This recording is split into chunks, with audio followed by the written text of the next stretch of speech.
जहां तक इस कार्यक्रम का सवाल है, आप लोग इसके गवाह रहे हैं कि ये 8वां संस्करण चल रहा है। इससे पहले हम 7 मेधावी छात्र एवं भाषा गौरव शिक्षक सम्मानों का आयोजन कर चुके हैं। ये 8वां आयोजन है। ये आयोजन हमने उस समय भी किया था जब पूरा देश कोरोना काल से जूझ रहा था। आपको याद होगा कि इंदिरा गांधी राष्ट्रीय कला केंद्र के प्रांगण में जब दिल्ली के अंदर तालाबंदी शुरू होने वाली थी, उससे 3 दिन पहले हमने इस कार्यक्रम को किया था और आप सब लोगों ने पूरे जोश के साथ उसमें हिस्सेदारी की थी। उसमें 6000 से ज्यादा छात्र वहां पे सम्मिलित हुए थे। इस बात के लिए ताली तो बनती है, मुझे लगता है। और वो कार्यक्रम, पहला कार्यक्रम जो हुआ था, वो सभी कार्यक्रम उसके बाद के इंदिरा गांधी कला केंद्र के साथ मिलते के करते रहे और आदरणीय डॉक्टर सच्चिदानंद जोशी जी के मार्गदर्शन में होते रहे हैं। आज हम इसका 8वां संस्करण करने जा रहे हैं। जो संख्या है वो बहुत बड़ी है। आज जो कार्यक्रम, उसमें 309 विद्यालय हैं। 309 विद्यालय। जब संख्या 309 विद्यालय की हो तो तालियों की गूंज भी उसी स्तर की होनी चाहिए।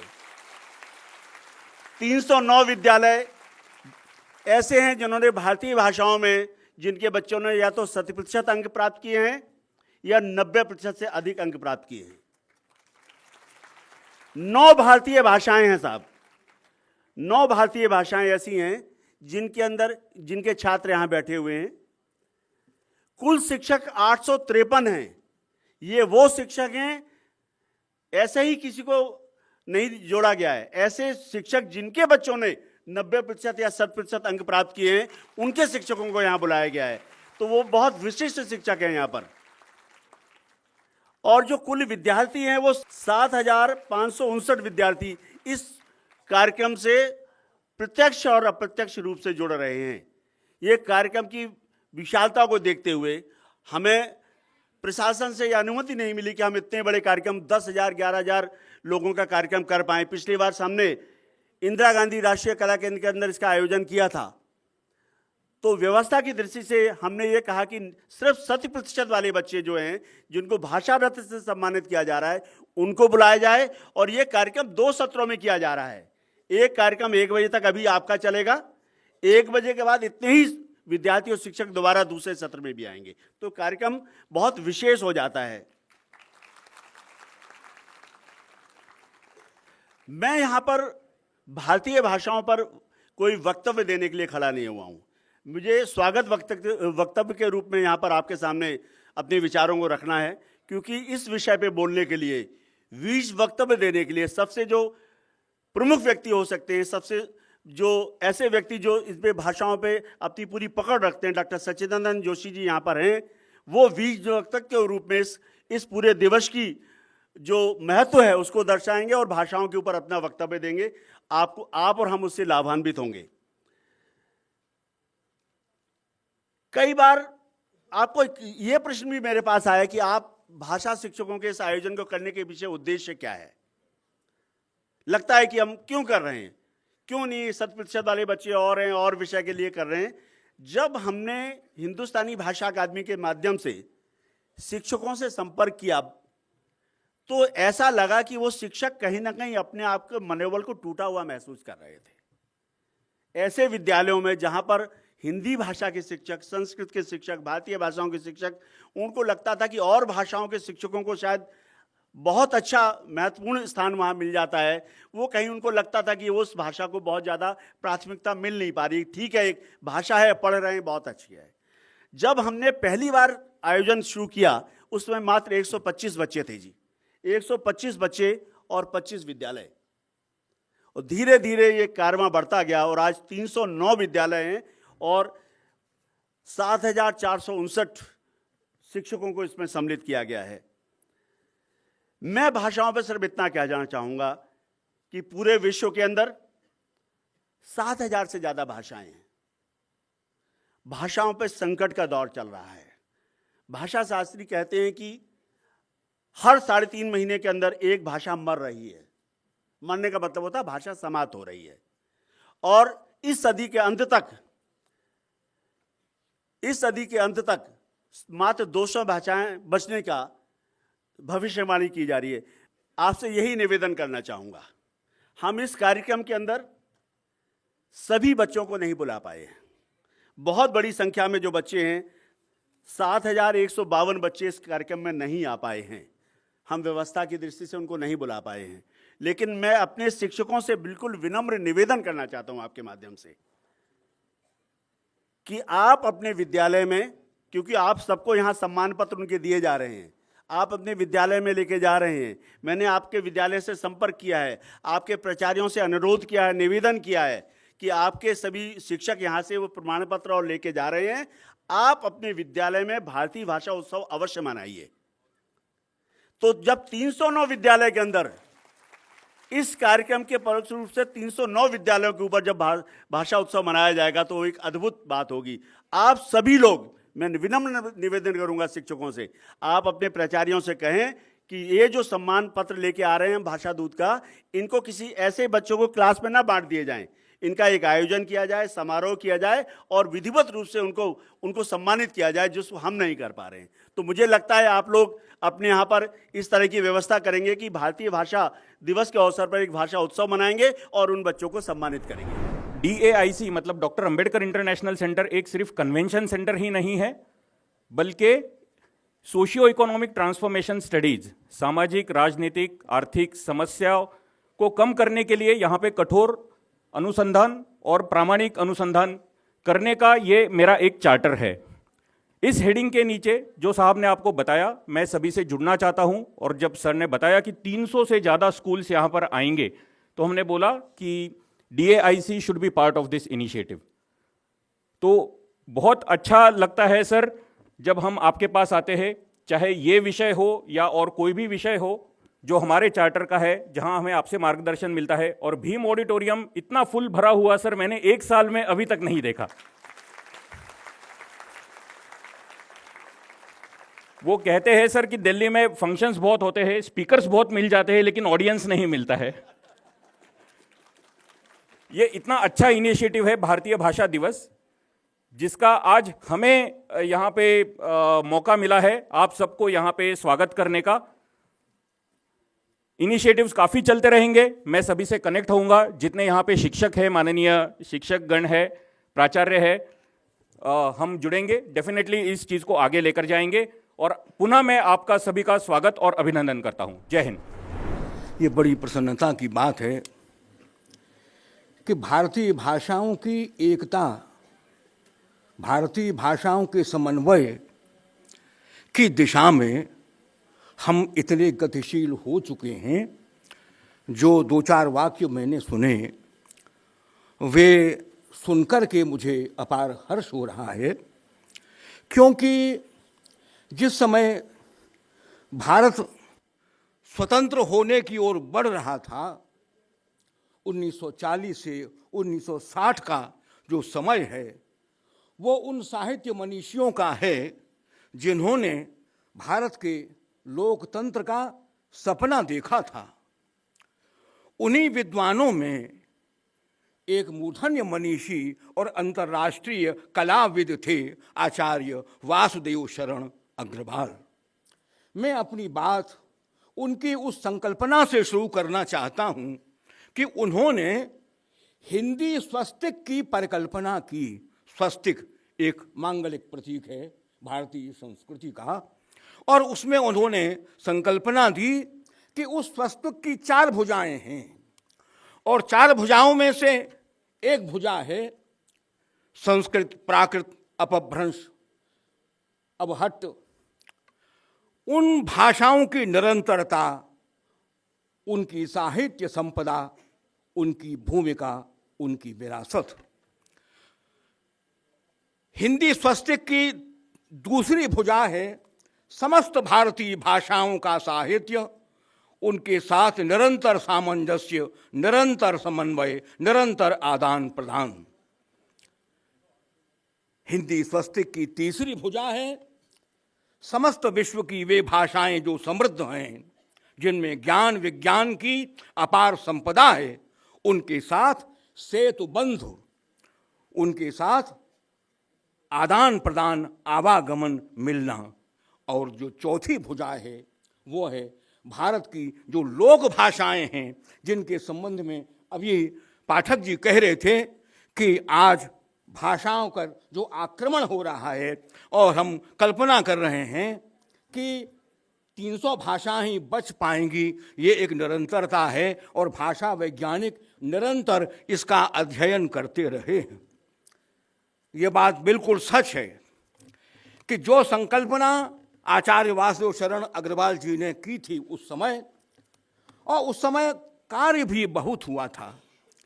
सच बात तो यह है कि भाषा शब्द को ही यदि हम ले लें, केवल भाषा की बात हम करें, भाषा एक समष्टि प्रक्रिया है, सामाजिक प्रक्रिया है, आदमी से आदमी को मिलाने वाली प्रक्रिया है।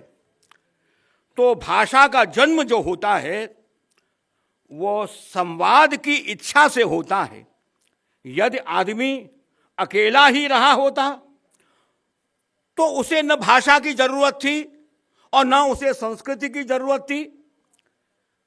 भाषा की जरूरत इसलिए है कि आदमी सामाजिक प्राणी है, बिना संवाद के रह नहीं सकता। इसलिए भाषा की जितनी भी प्रक्रियाएं हैं वे प्रक्रिया समष्टि की प्रक्रियाएं हैं। कुछ द्वंद्व और कुछ विरोध की बातें भी हैं, और अभी जो आपने बताया कि किस प्रकार से भाषा दूसरी भाषाओं को निगल जाती है, एक आध बात संक्षेप में मैं इस संबंध में भी कहना चाहता हूं। मेरे एक बहुत अच्छे मित्र हो गए थे तमिलनाडु के एन सुंदरम थे, और वो तमिलनाडु की जो हिंदी प्रचार सभा है उसका भी कार्य देखते थे, प्रोफेसर थे। आगरा में सूर स्मारक मंडल की स्थापना हुई थी। सूर का संदेश जैसे जैसे व्यापक होता चला गया तो उससे जो भारतीय भाषाओं के जो साहित्यकार थे वे धीरे धीरे सूर स्मारक मंडल से जुड़ने लगे, क्योंकि उन्होंने भी देखा कि भारतीय भाषाओं में, जैसे असम में शंकरदेव माधवदेव हैं, जिस प्रकार से उड़ीसा में दास भक्त हैं, दास भक्तों की जो श्रृंखला है, इसी प्रकार से समस्त आलवार संत तमिलनाडु में हैं। तो वे लोग धीरे धीरे धीरे धीरे सूर स्मारक मंडल से जुड़ने लगे। वे गहरे अध्येता थे, और एक ऐसा समय आया जब सूर स्मारक मंडल की जो पत्रिका थी सूर सौरभ, वे उसके संपादक बने और सूर सौरभ पत्रिका चेन्नई से प्रकाशित होने लगे। उनसे बहुत घनिष्ठता थी, ऊंची नीची बातें भी हो जाती थी। मैंने उनसे पूछा, क्या तमिलनाडु में हिंदी का विरोध है, भाषा का विरोध है? तो उन्होंने मुझसे हंस कर के कहा कि देखो, अमिताभ बच्चन की जो फिल्में हैं वहाँ चलती हैं टाकीज़ों में, और जो नौजवान लोग हैं वो बड़े उमंग से उसके साथ देखते भी। मैंने फिर प्रश्न किया तो उन्होंने कहा, देखो, अब ये जो प्रश्न है ये हमारे आपके लिए आउट ऑफ कोर्स है। आउट ऑफ कोर्स असल में क्या है कि असल में एक लोकशास्त्रीय सिद्धांत है, एक मानव शास्त्रीय सिद्धांत है, एक समाज शास्त्रीय सिद्धांत है कि व्यष्टि और समष्टि के बीच एक द्वंद्व निरंतर चलता रहता है, समायोजन होता है। समाज इतना बड़ा बन गया आज, यदि समष्टि प्रक्रिया बलवती न होती तो इतना बड़ा भारत कैसे बन जाता? छोटे छोटे राज्य थे, कलिंग, अंग, मगध, छोटे छोटे राज्य थे। इतना बड़ा विस्तार कैसे हो जाता? समष्टि प्रक्रिया से हुआ। और आज जब हम समाज शास्त्र की बात करते हैं तो आज विश्व समाज है, आज हमारे सामने विश्व समाज है। ये किसका परिणाम है? ये उसी समष्टि प्रक्रिया का परिणाम है। तो समष्टि प्रक्रिया चलती है, इसमें कोई संदेह नहीं, और व्यष्टि स्वार्थ की प्रक्रिया से बड़ी बलवान प्रक्रिया है समष्टि प्रक्रिया। लेकिन व्यष्टि स्वार्थ की प्रक्रिया भी चलती है, इससे इनकार नहीं किया जा सकता, क्योंकि स्व है तो स्व के साथ स्वार्थ प्राकृतिक बात है। तो वो जो व्यष्टि प्रक्रिया है, वही व्यष्टि प्रक्रिया कभी भाषा के संबंध में सवाल उठाती है, कभी धर्म के संबंध में सवाल उठाती है, कभी संस्कृति के संबंध में सवाल उठाती है। वह व्यक्ति स्वार्थ की प्रक्रिया है। चूंकि वह संगठित हो जाती है तो कभी कभी हमें ऐसा लगता है कि शायद ये ज्यादा ताकतवर है, लेकिन समष्टि असीम है, वो निर्गुण निराकार ब्रह्म की तरह से है। उसकी शक्ति से कितना ही संगठित व्यक्ति स्वार्थ हो, हम बार बार इतिहास की बातें यहां दोहराना नहीं चाहते, हमारे पास समय नहीं है। लेकिन ये मैं बतलाना चाहता हूं कि भाषा समष्टि की प्रक्रिया है, संवाद की प्रक्रिया है। आदमी अनुभव करता है, आदमी अनुभूति करता है, उसके मन में उसके बाद क्या होता है कि इस सुंदर बात को, इस सुंदर अनुभव को या दुख की बात को, दुख के अनुभव को मैं किसी के साथ बांटूं, किसी के साथ बातचीत करूं। बस यह जो संवाद की इच्छा है, इसी इच्छा से बोली पैदा होती है और इसी इच्छा से भाषा बन जाती है। बोली ही भाषा बन जाती है। जब जब आंदोलन होता है, बोली की और भाषा बनने की जो प्रक्रिया है उस पर भी विचार करना चाहिए। देखिए, खड़ी बोली जो मेरठ के आसपास की बोली थी, कौरवी, वह बोली जब स्वतंत्रता आंदोलन की माध्यम बन गई तो वह बोली हिंदी भाषा बन गई। पहले थोड़े दिन पहले तक हम लोग लिखते थे हिंदी खड़ी बोली। वह खड़ी बोली, वह बोली तो थी कौरवी, और वह कौरवी अन्य जनपदों की जो अभिव्यक्ति संपदा है उसके साथ मिलकर उसको अपने में समाहित करके। लेकिन यह बात जरूर है कि जिसके पास अधिक ज्ञान विज्ञान की संपदा होगी, जिसके पास मानव कल्याण के व्यापक संकल्पनाएं होंगी, जिसके पास युग सत्य होगा, वही बोली आंदोलन की बोली बनती है और वही बोली आगे चल करके भाषा बन जाती है। यह मैंने हिंदी या खड़ी बोली का उदाहरण आपके लिए दिया। लेकिन इससे पहले हम देखते हैं कि वास्तुभूषण अग्रवाल जी ने ही भारतवर्ष की 3 क्रांतियों की चर्चा की है, 3 सांस्कृतिक क्रांतियों की चर्चा की है। क्रांति के माने है दृष्टिकोण बदल जाए, समाज बड़ा बन जाए। तो उसमें एक क्रांति है भागवत क्रांति। इस समय महायान और भागवत आंदोलन की समष्टि हुई थी। वह क्रांति, भागवत आंदोलन चल रहा था, वो संस्कृत वहाँ राष्ट्रभाषा बनी थी। कन्याकुमारी से लेकर के और कश्मीर तक संस्कृत के माध्यम से आदान प्रदान हुआ, आंदोलन संचालित हुआ। और आपको जैसे जैसे हम संस्कृति की गहराई में जाएंगे आपको आश्चर्य होगा कि वह जो भक्ति आंदोलन है, बिना तमिलनाडु के सहयोग के उसकी कल्पना नहीं की जा सकती। क्योंकि भक्ति की जो अवधारणा है उसका जन्म तमिलनाडु में ही हुआ था, द्रविड़ में ही हुआ था। भागवत स्वयं कहती है उत्पन्ना द्राविड़े साहम वृद्धम कर्नाटके गता, कि उत्पन्ना द्राविड़े साहम, मेरा जन्म, वो आलवार संत के बिना वैष्णव की कल्पना नहीं की जा सकती। तो सारा वैष्णव साहित्य, सारा भक्त साहित्य आलवार के बिना अधूरा है, आलवार संत। और आप जैसे जैसे जाएंगे आप देखेंगे कि मेरे गुरुजी थे पंडित विद्यानिवास मिश्र जी, वृंदावन शोध संस्थान बना था, कैलाशचंद भाटिया जी डायरेक्टर थे। उससे पहले वो मसूरी में थे, प्रशासन अकादमी में थे, वहाँ प्रशासन IAS वगैरह की दीक्षा होती है। तो वहाँ उनके एक विद्यार्थी थे, वो उत्तर प्रदेश के सेक्रेटरी बन गए। जब उनसे मुलाकात हुई भाटिया जी की, तो सेक्रेटरी साहब ने कहा आप पैसे की चिंता मत करिए, आप मेरे पास प्रोजेक्ट बता दीजिएगा। उन्होंने विद्यानिवास जी से कहा, तो विद्यानिवास जी ने कहा भारतीय भाव रूप कृष्ण, और भारतीय भाव रूप कृष्ण को लेकर के वृंदावन शोध संस्थान ने एक बड़ा सेमिनार किया।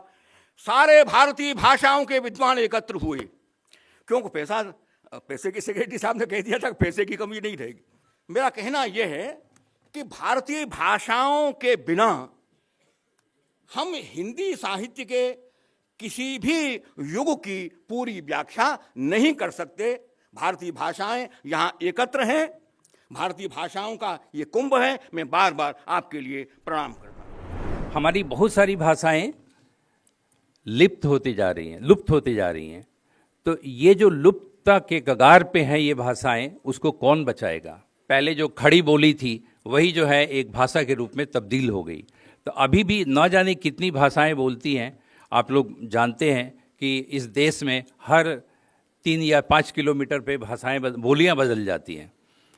तो इंदिरा गांधी राष्ट्रीय कला केंद्र, आपको मैं बताते हुए खुशी महसूस कर रहा हूं कि हम लोग कई बोलियों पे काम कर रहे हैं और ये भी कह रहे हैं कि क्या ये बोलियों को हम भाषा में परिवर्तित कर सकते हैं या नहीं। तो ये एक बहुमूल्य काम देश के लिए, आप लोगों के लिए, आपके भविष्य के लिए शायद ये कला केंद्र हम लोग कर रहे हैं। इसके अलावा जो है, इसके लिए सरकार ने गाइडलाइंस भी इशू किए हैं। ये हम लोग जो कह रहे हैं भारतीय भाषा दिवस, केवल ऐसे नहीं है। शिक्षकों के लिए खासकर विभिन्न भाषाओं में भाषण देना है, आपके स्कूलों में गायन करवाना है और लेखन की प्रतियोगिताएं करवानी है। ये मुझे शिक्षकों से विशेष अनुरोध है। जो यहाँ पे कॉन्सेप्ट नोट जो बना था उसमें लिखा हुआ है। उन छात्रों का अभिनंदन जो बहुत सारी भाषाएं जानते हैं और जो प्रमुख भारतीय भाषाओं की लिपियों को पढ़ सकते हैं। आपको पता है अभी तक इंडस की स्क्रिप्ट जो है, अभी तक हम लोग पूरी तरह से डिसाइफर नहीं कर पाए। तो वो ये देखना है। विभिन्न भाषाओं में नाटक, कला प्रदर्शन, संगीत, भाषाई खेल। न्यू एजुकेशन पॉलिसी 2020 जो गवर्नमेंट ऑफ इंडिया ने निकाला है, आपको पता होगा, उसमें एक सबसे बड़ी बात है टाई, थिएटर इन एजुकेशन। तो ये जो कॉन्सेप्ट है थिएटर इन एजुकेशन, ये क्या है कि आपको सिखाने का जो माध्यम है वो सरकार ने बोला आप थिएटर के माध्यम से बताइए, आप नाटक के माध्यम से बताइए, ताकि जो है बच्चे तक जो कम्युनिकेशन, संवाद, यही तो भाषा है। और डॉक्टर सच्चिदानंद जोशी ने आपको बताया भाषा के कई रूप हो सकते हैं। हो सकता है भाषा, आप टीवी में देखते होंगे, एक म्यूट भाषा है जो गूंगे बहरे के लिए, जो स्पेशली डिसेबल्ड है उनके लिए भी है, वो भी भाषा है, वो भी एक संवाद का माध्यम है। तो भाषाओं के संवाद जो है, आजकल तो संवाद क्या है, व्हाट्सएप है, सिग्नेचर्स हैं, इमोजीज हैं, वो भी एक भाषा के रूप में है, आ रहे हैं। तो आपको अपनी ज़िंदगी में ये सब, जब मैं स्कूल में था, कॉलेज में था, तो ये सब की जानकारी हमें नहीं थी, लेकिन अब लोग इमोजी का यूज़ करते हैं, वो भी बताते हैं कि ये है भाषा है। थम्स अप करते हैं, ये भी एक आपको कॉन्ग्रेचुलेसन मिलता है।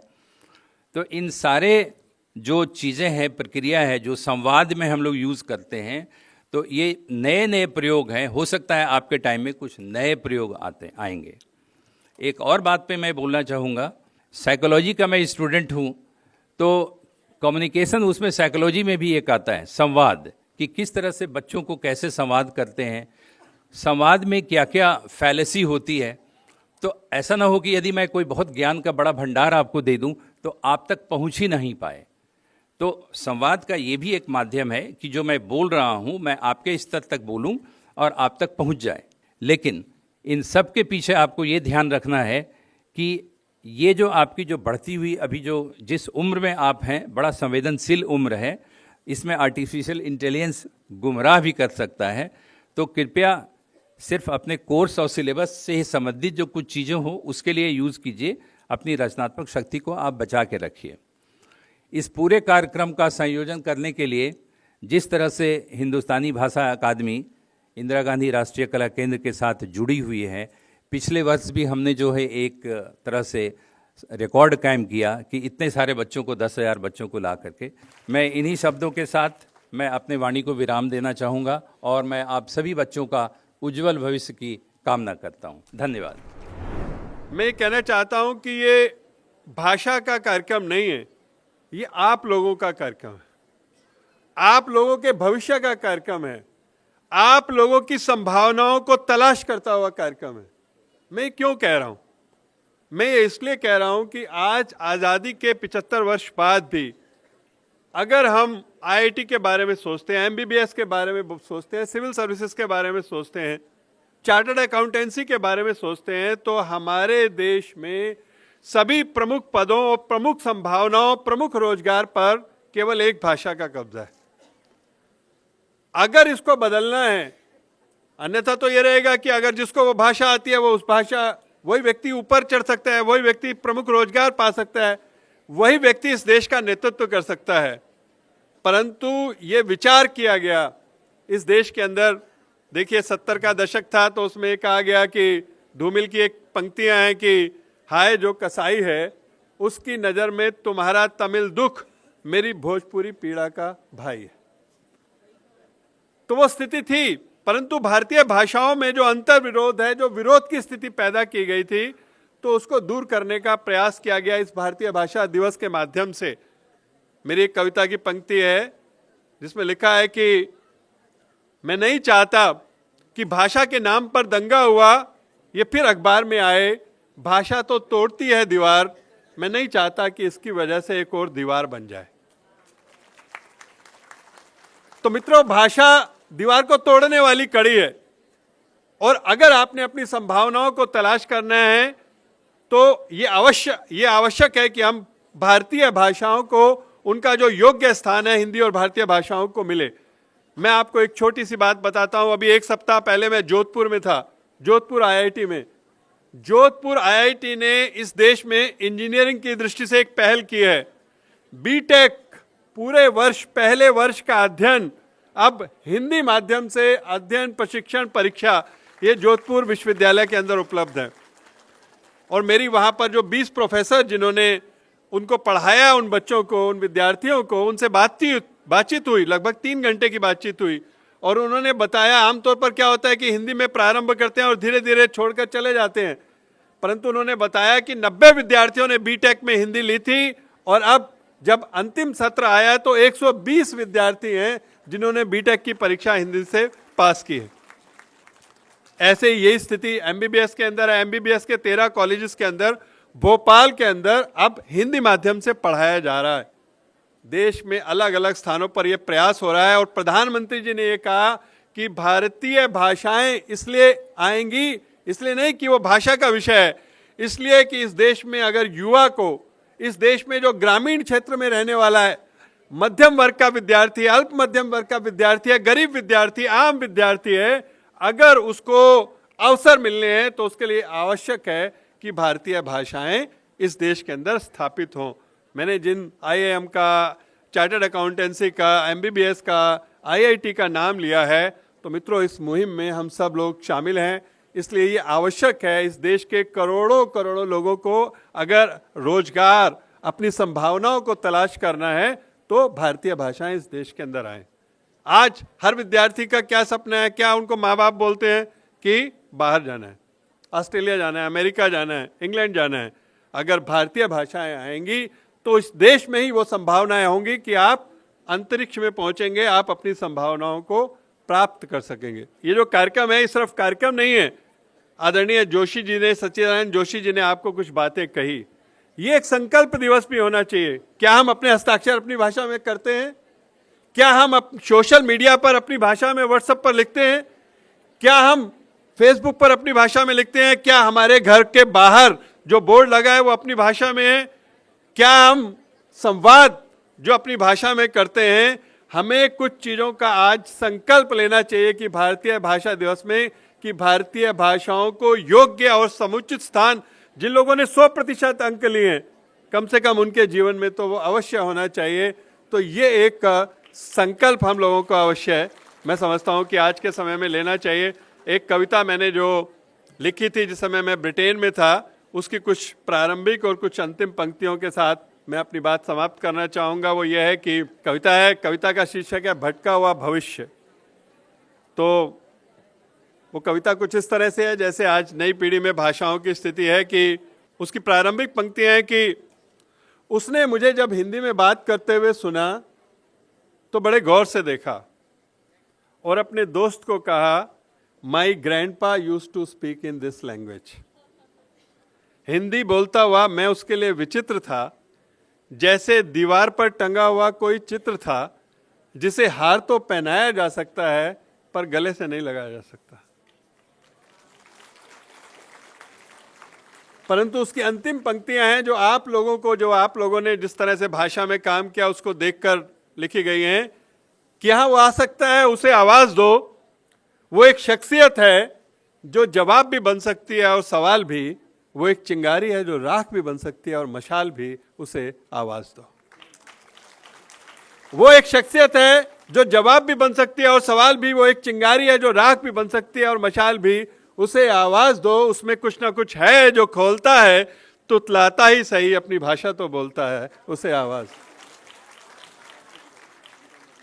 भारत की जो संस्कृति देवताओं को जमीन पर बुला सकती है, वो उसकी सोई हुई शिराओं को भी जगा सकती है। उसे आवाज दो, वो सुरंग के मुहाने पर है, पर वह आएगा अवश्य, क्योंकि वही तो है अपना भटका हुआ भविष्य। हम अपनी भाषा को लेकर हमेशा से दो तरह के भावों के साथ चलते रहे हैं, और दोनों भाव समानांतर चले हैं, मुझे ऐसा लगता है।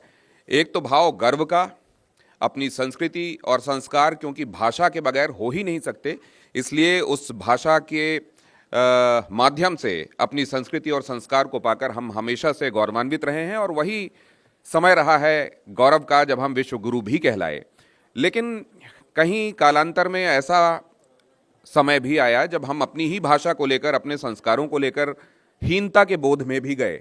हमको ये लगा कि शायद हमारी भाषा हमको उतने अवसर और उतने पंख और उतने उड़ान नहीं दे पा रही है जितनी शायद दूसरी भाषा दे पाती। अंग्रेजी बोलने वाले की तरफ दूसरे व्यक्ति का जो सुन रहा होता है उसका भाव देखते हुए हम अक्सर ये महसूस करते रहे उस दौर में कि शायद वैसे लोगों को ज़्यादा प्राथमिकता और तरजीह मिलती है। लेकिन बाद के समय में, ख़ास तौर से अब इधर मैं ये देख रहा हूँ कि आप ये देखें कि अगर जिस माध्यम में मैं काम करता हूँ, समाचार माध्यम, उसमें सबसे ज़्यादा ताकतवर जो ऑडियंस है, जो दर्शक वर्ग है, वो हिंदी का दर्शक वर्ग है। और यही वजह रही कि जो स्पोर्ट्स कमेंट्री, खासतौर से क्रिकेट कमेंट्री, आप केवल अंग्रेजी में एक समय में सुना करते थे, अब मजबूर हो गए ब्रॉडकास्टर्स कि वो हिंदी में कमेंट्री लेकर आएं। और वो कमेंटेटर्स जो सिर्फ अंग्रेजी बोला करते थे और हिंदी उनके लिए ऐसी भाषा होती थी, हालांकि वो घर में हिंदी बोलते होंगे, आई एम वेरी श्योर, लेकिन वो बोलते हुए ऐसे जाहिर करते थे कि जैसे हिंदी बोलते हुए उनको उनकी बड़ी जहमत हो रही है। वैसे लोग, उनका नाम लेना ठीक नहीं होगा, हमारे बड़े क्रिकेटर्स भी रहे हैं वो, लेकिन उन्होंने बाद में हिंदी को बड़े अच्छे तरीके से बोलना शुरू किया। अब आप देखते हैं ज़्यादातर सिर्फ हम हिंदी में कमेंट्री कर रहे होते हैं। तो ये तो हो गया हमारा हिंदी की ताकत और हमारी हिंदी की सामर्थ्य। लेकिन उतनी ही हमारे देश में अलग अलग जगहों पे बोली जाने वाली भाषाएं और बोलियां उतनी ही समृद्ध हैं। अब जैसे मैं जिस अंचल से आता हूं, मध्य प्रदेश के, वहां बघेली भी बोली जाती है, बुंदेली भी बोली जाती है। और आज भी जब बघेली या बुंदेली का कोई मुझे जानने वाला मिलता है, मैं उससे कोशिश करता हूं वैसे ही बात करूं। अगर बंगाल में जाता हूं और जिस विधा में मुझे काम करने का अवसर हुआ है, वहां पर मुझे अलग अलग जगहों पर जाने का मौका मिलता है, तो थोड़ा ही सही, लेकिन जहां जाकर भाषा के 2-3 शब्द भी सीख सकता हूं, एक आध वाक्य भी सीख सकता हूं, तो वो कन्नड़ हो, वो मराठी हो, या फिर आपकी तेलुगु हो या मलयालम हो, मैंने सबका कुछ ना कुछ सीखा है। यहाँ तक कि बंगाली भी थोड़ी सी सीखी। और मुझे लगता है ये हमको कोशिश करना चाहिए, क्योंकि कनेक्शन, अब हमारे जो आदरणीय प्रधानमंत्री जी हैं, जब आप उनको देश के अलग अलग हिस्सों में जाकर लोगों से संवाद करते देखते हैं, तो आपने देखा होगा जहां होते हैं जिस कोने में, वहां के 2-4 वाक्य उनकी उस भाषण में जरूर शामिल होते हैं। ये सीधा कनेक्ट करता है वहां के लोगों के साथ, और वहां के लोगों को अचानक वो आदमी अपना लगने लगता है। तो मुझे लगता है कि हम सबको हिंदी, तो हमको निश्चित रूप से हिंदी हमारे लिए हमारी नसों में दौड़ने वाला खून है, लेकिन उसके साथ साथ हमारी जो शिराएं हैं, हमारी जो धमनियां हैं, हमारी जो दूसरी भाषाएं हैं, हमको उन पर भी उतना ही ध्यान देना चाहिए और उसको ग्रहण करने की कुछ एक शब्द, कुछ एक वाक्य जरूर अपने आसपास। मैं जब मुझे याद है 8वीं में था, तब मैंने मलयालम में गिनती सीखी थी। 1 2 3 4 5 6 7 8 9 10 और 100 तक सीखा था, मतलब 100 तक सीखा था। तो कुछ ना कुछ सीखते रहिए।